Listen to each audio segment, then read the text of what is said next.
আগামী দিনে great Calcutta killings 1946 যেটা হয়েছিল তার প্রতিচ্ছবি আমরা বাংলার প্রতিটা জায়গায় দেখি। কতজনকে আপনাদের আমরা দেখতেই পাচ্ছেন এখানে প্রায় 20 জন মতো আমরা অ্যারেস্টেড ছিলাম। কত হয়েছে? 25 জন অ্যারেস্ট হয়েছে। 25 জন অ্যারেস্ট হয়েছে। 25 জন সাম্প্রদায়িক শক্তিকে যদি পুলিশ গ্রেপ্তার করতে না পারে তাহলে এই অপদার্থ পুলিশ থাকার দরকার নেই।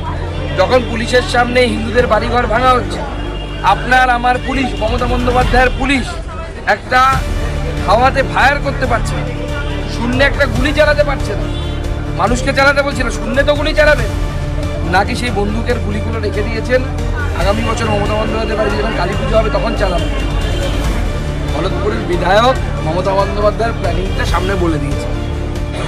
মমতা বন্দ্যোপাধ্যায় নদিয়া থেকে শুরু করে বিভিন্ন জায়গা, মুর্শিদাবাদের খোলা সীমান্ত যেখানে বিএসএফকে জায়গা দেওয়া হয়নি, যেখানে বিএসএফকে চৌকি করতে দেওয়া হয়নি পাহারার জন্য, সেই জায়গা দিয়ে কিন্তু বাংলাদেশি মুসলিমদের যেভাবে মমতা বন্দ্যোপাধ্যায় ভারতে ঢোকাচ্ছেন এবং ভোটার কার্ড আধার কার্ড বানিয়ে দিয়ে আমাদেরই জোটে না পশ্চিমবঙ্গের চাকরি রোজগার নেই, তাতে ভাগ বসাচ্ছেন এবং ডেমোগ্রাফি চেঞ্জ করে বাংলাতে তার রাজনৈতিক ভবিষ্যৎকে সুরক্ষিত করছেন, মমতা বন্দ্যোপাধ্যায়ের রাজনৈতিক ভবিষ্যৎকে, আর বাঙালি হিন্দুদের রাজনৈতিক ভবিষ্যৎ থেকে শুরু করে সব প্রকারের ভবিষ্যৎকে ধ্বংস করছে। এটা ঠিক করেছে, আমি ঠিক করেছি ব্যক্তিগতভাবে, যদিও আমার 25 তারিখ থেকে লোকসভা শুরু হচ্ছে।